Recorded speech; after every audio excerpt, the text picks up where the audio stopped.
एक छोटा बच्चा जब चलना सीख रहा होता है, खड़ा होता है, फिर गिर जाता है, फिर उठता है और फिर गिर जाता है। फिर बहुत सारी कोशिशों के बाद गिरते उठते पड़ते वो एक दिन चलने लग जाता है।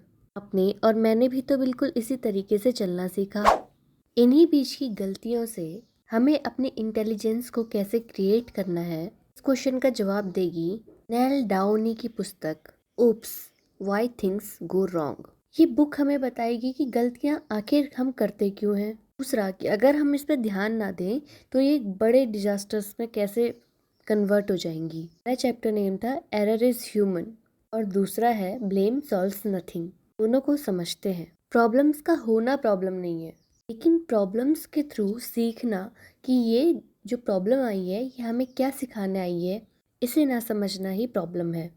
हम सब लोग गलतियों के ही तो पुतले हैं, लेकिन उन गलतियों का ब्लेम किसी और पर देना उसका सॉल्यूशन नहीं होगा। साइकोलॉजी में से फंडामेंटल एट्रीब्यूशन एरर कहा जाता है। जब हम किसी व्यक्ति को ब्लेम करते हैं तो हम प्रॉब्लम सॉल्व नहीं करते, बल्कि ऐसा इल्यूजन क्रिएट करते हैं कि हम प्रॉब्लम सॉल्व कर चुके हैं। Lesson 3, small errors creates big disasters.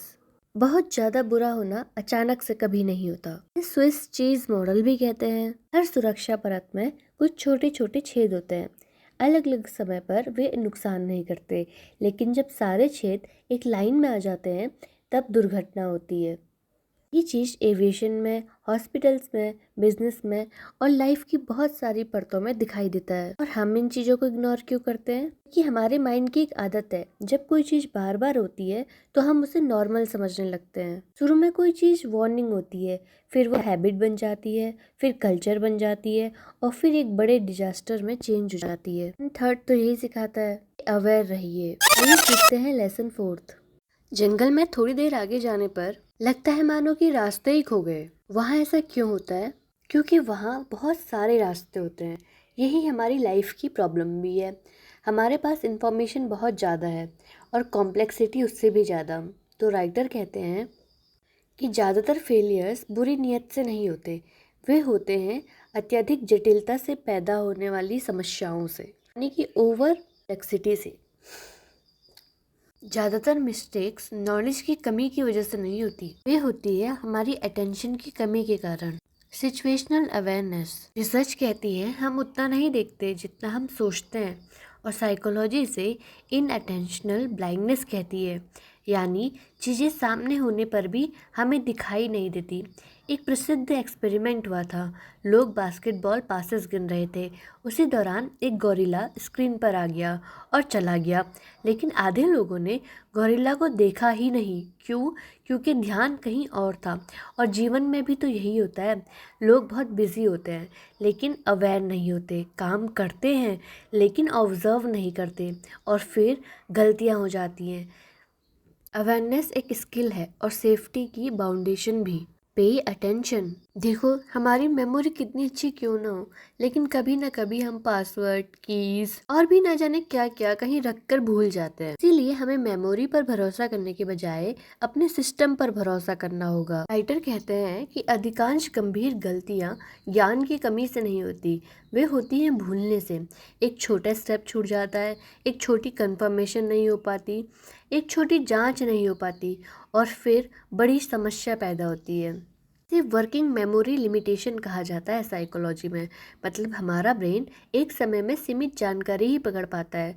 Stress बढ़ेगा, प्रेशर बढ़ेगा, डिस्ट्रैक्शंस बढ़ेंगे तो भूलने की संभावना अपने आप ही बढ़ जाएगी। यही कारण है कि पायलट्स चेकलिस्ट का यूज़ करते हैं, चाहे वो डॉक्टर्स हो, सर्जन्स हो, इंजीनियर्स हो, एस्ट्रोनॉट्स हो, इवन प्रोफेशनल्स भी चेकलिस्ट का यूज़ करते हैं। तो आप भी यूज़ करना शुरू कीजिए। स्क्रीन पर आपको जो शब्द दिखाई दे रहा है वो है नियर मिस। इसे समझिए आने वाली वार्निंग से।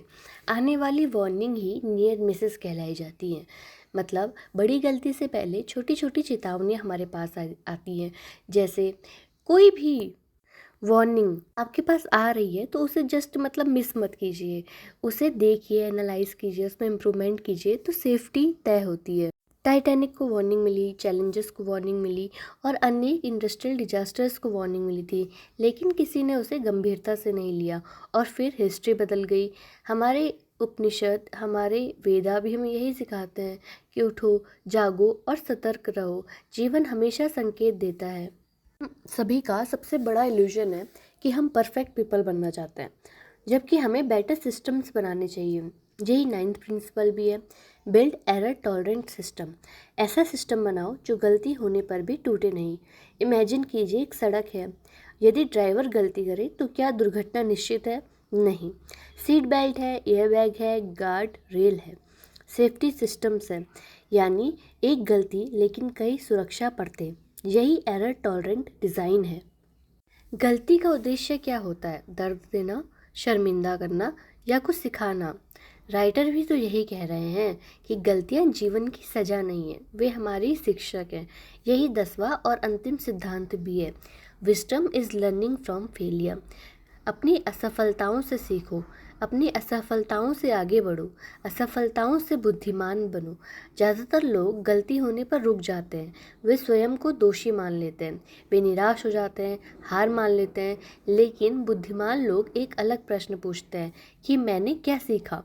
और यही अंतर भी है, यही ग्रोथ है, विजडम है। साइकोलॉजी इसे ग्रोथ माइंडसेट कहती है। असफलता अंत नहीं है, बल्कि फीडबैक है, इम्प्रूवमेंट है।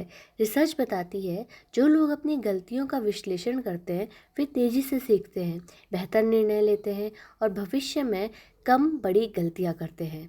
राइटर कहते हैं, गलती का मूल्य उस दर्द में नहीं जो वह देती है, बल्कि उस सीख में है जो वह छोड़ जाती है। बचपन में हमें थॉमस एडिसन की कहानी सुनाई जाती थी। हजारों प्रयोग असफल हुए। क्या वह असफल थे? नहीं। उन्होंने कहा, I have not failed, I have just found the ways that don't work. यही तो विजडम है, गलती को दुश्मन नहीं, डेटा समझना, फीडबैक समझना,